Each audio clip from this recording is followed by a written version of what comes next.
यहाँ पर हम अपने लैपटॉप की स्क्रीन पे आ चुके हैं। अब मैं आपको अपनी एमएस वर्ड की स्क्रीन पे लेके चलता हूँ और आपको वो सारे क्वेश्चंस के बारे में बताता हूँ जो कि एक्सेल के अंदर कॉमनली पूछे जाते हैं। ओके, तो यहाँ से मैं अपने वर्ड डॉक्यूमेंट में आ चुका हूँ। आप देख सकते हैं मैंने यहाँ पे कुछ कॉमन क्वेश्चंस एंड आंसर्स उनके लिए आपके लिए पहले से प्रिपेयर करके रख चुके हैं। तो चलिए क्वेश्चंस को पढ़ना शुरू करते हैं और उसी के साथ साथ मैं आपको इनके आंसर्स भी बताऊंगा। ठीक है, सो चलिए स्टार्ट करते हैं। पहला क्वेश्चन है मेरा, what data types and formats are available in Excel. Okay, what does a red triangle at the right of a cell mean. ये कुछ इस तरीके के क्वेश्चन दे रखे हैं। तो हम क्या करेंगे, पहले एक क्वेश्चंस को पढ़ेंगे, फिर उसका वन बाय वन आंसर आपको मैं बताता जाऊंगा। ठीक है, जिससे कि काफी टाइम आपका भी और हमारा भी सेव होगा। तो चलिए वीडियो को स्टार्ट करते हैं।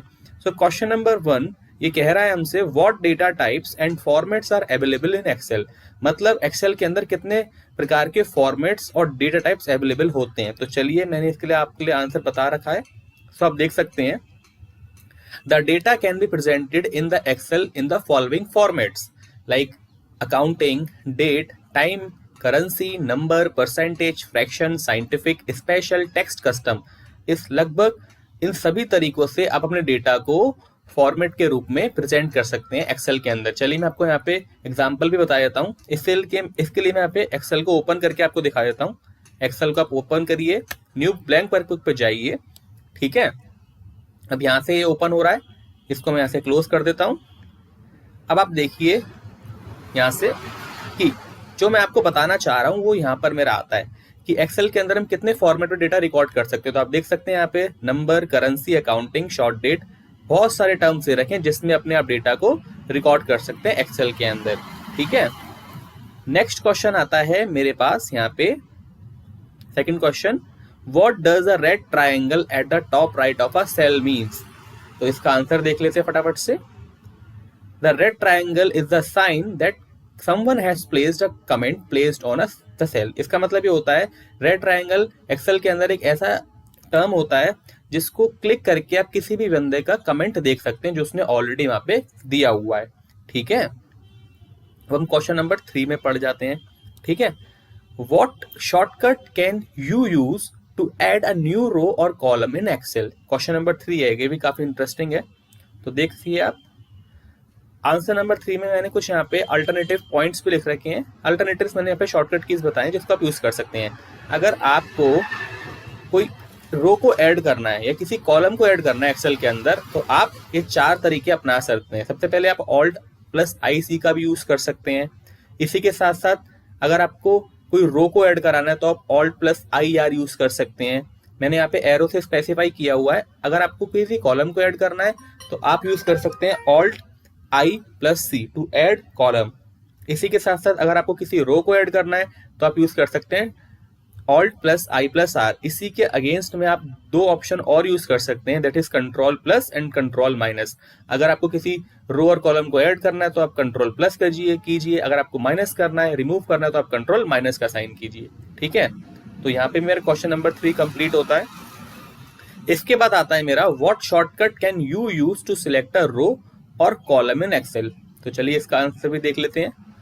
यहाँ पर 2 मेरे पास शॉर्टकट कीज होते हैं जिसकी मदद से मैं किसी भी सेल को सिलेक्ट कर सकता हूँ। पहला है मेरा shift plus space bar, second होता है मेरा कंट्रोल प्लस स्पेस बार। इससे आप किसी भी सेल को सिलेक्ट कर सकते हैं। चलिए मैं आपको करके दिखाता हूँ। मान के चलिए मैं यहाँ पे कुछ टाइप कर देता हूँ, जैसे कि सपोज A एंड यहाँ पे मैं ऐड कर देता हूँ B। अब मुझे इसको सिलेक्ट करना है, मुझे इस रो को सिलेक्ट करना है, इस रो को सिलेक्ट करना है। तो मैं क्या करूंगा, मैं प्रेस करूंगा शिफ्ट प्लस स्पेस बार, तो मेरी रो सिलेक्ट हो जाएगी, पूरी रो सिलेक्ट हो रही है। ठीक है, अब अगर मुझे किसी कॉलम को सिलेक्ट करना है, फर्स्ट कॉलम को, तो मैं प्रेस करूंगा अपनी कीबोर्ड की सहायता से कंट्रोल और स्पेस बार, तो मेरा ये कॉलम सिलेक्ट हो रहा है। तो आपको मैं बता दूं कि अगर आपको किसी रो को सिलेक्ट करना है तो आप यूज करेंगे शिफ्ट प्लस स्पेस बार। इसी के साथ साथ अगर आपको किसी कॉलम को यूज करना है, कॉलम को सिलेक्ट करना है, तो आप कंट्रोल प्लस स्पेस बार का यूज करेंगे। ठीक है, अब आता है मेरा क्वेश्चन नंबर 5। क्वेश्चन नंबर 5 क्या कहता है, how you can prevent someone from copying a cell in a spreadsheet. मतलब एक्सेल के अंदर अगर आपको किसी भी अपने डेटा को बचाना है, मतलब किसी को दिखाने से आपको बचाना है, हिडन करना है, तो आप क्या कैसे यूज कर सकते हैं। तो चलिए इसके आंसर भी देख लेते हैं। अगर आपको अपने सेल को बचाना है, यानी कि अगर आपको क्या करना है, अपने डेटा को बचाना है किसी को भी दिखाने से, तो आप यूज कर सकते हो ये process. You can create a password to protect the data और स्प्रेडशीट फ्रॉम बीइंग कॉपीड। यानी कि अगर आपको किसी को डेटा को नहीं दिखाना है तो आप ये प्रोसेस शो कर सकते हो। इसके लिए क्या प्रोसेस है, go to review tab, then go to protect sheet, then you can use password and enter. चलिए ये भी आपको करके दिखा देता हूँ। आप यहाँ पे एक्सेल में जाइए। एक्सेल में जाने के बाद मान के चलिए मुझे इसको प्रोटेक्ट करना है, मुझे इसको नहीं दिखाना है, तो मैं यहाँ पे रिव्यू टैब में जाऊंगा। रिव्यू टैब में जाने के बाद मैं क्या करूंगा, यहाँ पे प्रोटेक्ट शीट में जाऊंगा। प्रोटेक्ट शीट में जाने के बाद मैं यहाँ पे कोई भी पासवर्ड क्रिएट कर देता हूँ। सपोज मैं पासवर्ड क्रिएट कर देता हूँ LON, मैंने ऐड कर दिया और ओके कर दिया। अब यहाँ पे मुझे दोबारा से एंटर पासवर्ड री एंटर करना है LON और ओके कर देना है। ठीक है, तो इससे क्या होगा, मेरे इस सेल में कोई भी दोबारा से एडिटिंग नहीं कर पाएगा, क्योंकि यहाँ पर मैंने पासवर्ड दे रखा है। अब मुझे इस शीट को दोबारा से ओपन करना है, तो उसके लिए बहुत सिंपल है, मुझे अनप्रोटेक्ट शीट पे जाना है और यहाँ पे पासवर्ड को लिख देना है और ओके कर देना है। तो आप देख सकते हो ये मेरा दोबारा से ओपन हो गया, मैं इसमें दोबारा से कुछ भी लिख सकता हूँ। ठीक है, तो क्वेश्चन नंबर मेरा 6 क्या था, यहाँ पे मेरा कंप्लीट हो रहा है कि अगर मुझे डेटा को, हिडन डेटा को बचाना है, सेव करना है, तो मैं इस प्रोसेस का यूज कर सकता हूँ। ठीक है, इसी के साथ साथ अब मेरा और ऑप्शन आंसर आता है कि what are some function you can use in Excel. अब देखिए एक्सेल के अंदर मेरे क्या होता है, एक्सेल के अंदर दो चीज होती है, एक होता है मेरा फॉर्मूला, दूसरा होता है मेरा फंक्शन। अब इन दोनों में डिफरेंस जान लीजिए। फंक्शन तो मेरा वो होता है जहां पर मुझे किसी भी मल्टीपल एप्लीकेशंस की नीड नहीं पड़ती, यहाँ पर मुझे कोई भी न्यूमेरिक कोई फॉर्मूला लगाने की नीड नहीं पड़ती, वो होता है मेरा फंक्शन। वो पहले से ही वेल डिफाइंड होते हैं। लेकिन जहां पर मुझे कुछ एडिशन सब्सट्रैक्शन करने की नीड पड़ती है, तो वो मेरा होता है फॉर्मूला। ठीक है, जैसे कि कुछ फंक्शंस मेरे एक्सेल के अंदर दे रखे होते हैं, sum, average, V lookup, count, true and false, date.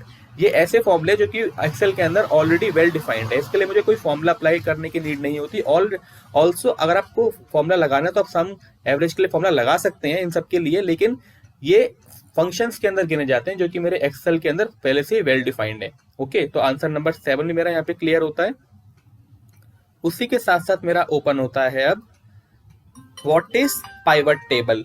ठीक है, सो पाइवट टेबल में क्या आता है कि पाइवट टेबल होता क्या है, पहले मैं आपको बता दूं। तो यहाँ पे मैं अपने आंसर पे चले जाता हूँ, यहाँ पे आंसर नंबर 8 पे। पाइवट टेबल का मतलब होता है कोई भी ऐसा डेटा जिसको आप संक्षेप में दिखाना चाहते हैं, with the help of graphs, with the help of charts, so you can show it with the help of pivot table। अब pivot table आपको कहाँ पर मिलता है, मैं आपको दिखा देता हूँ। मान के चलिए आपके पास बहुत सारा डेटा है, यहाँ पे फिलहाल मेरे पास नहीं है, आप यूज कर सकते हैं। pivot table के लिए आपको इंसर्ट टैब में जाना होता है। इंसर्ट टैब में जाने के बाद आपको यहाँ पे दिख जाता है pivot table। ओके, जैसे आप pivot table पे क्लिक करते हैं, आपके पास बहुत सारी विंडो ओपन हो जाती है। जैसे कि इस तरीके का आपके पास कुछ विंडो ओपन हो जाएगी। फिलहाल मेरे पास कुछ डेटा नहीं है, लेकिन पाइवट टेबल का यूज बड़े डेटा को संक्षेप में दिखाने के लिए यूज किया जाता है। ओके, अगर आपको पाइवट टेबल के बारे में जानना है तो मैं इस पे कंप्लीट डिटेल वीडियो बना दूंगा, नीचे कमेंट बॉक्स में मुझे मेंशन कर दीजिएगा। ओके, इसी के साथ साथ मेरा अगले क्वेश्चन की तरफ बढ़ते हैं। अगला क्वेश्चन है मेरा यहाँ पे, how you can freeze the pane in Excel. इसका मतलब है कैसे आप एक पर्टिकुलर हेडिंग को अलग अलग पेज पे फ्रीज कर सकते हैं। इसके लिए मैं आपको प्रैक्टिकल दिखाता हूं। सपोज मान के चलिए मैंने यहाँ पे कोई भी एक पर्टिकुलर हेडिंग ले ली है। मान के चलिए मैं यहाँ पे कोई एक हेडिंग लिख रहा हूँ ABC। अब मैं इसको नीचे स्क्रॉल कर देता हूँ, इस तरीके से मैं नीचे स्क्रॉल कर देता हूँ नीचे तक। तो मैंने इसको सेलेक्ट कर लिया। मैं चाहता हूँ ये मेरी सभी पेज पे अवेलेबल हो, सभी शीट पे मेरा अवेलेबल हो। तो मुझे करना क्या होगा, मैं उसके लिए करूँगा क्या, मैं यहाँ पे व्यू टैब में जाऊँगा। व्यू टैब में जाने के बाद मेरे पास ये ऑप्शन मिलता है विंडो वाले ऑप्शन में, फ्रीज पेन्स। जैसे मैं इस पर क्लिक करूँगा तो ये जो मेरा सेल है ना, ये फ्रीज हो जाएगा सभी सेल्स के लिए।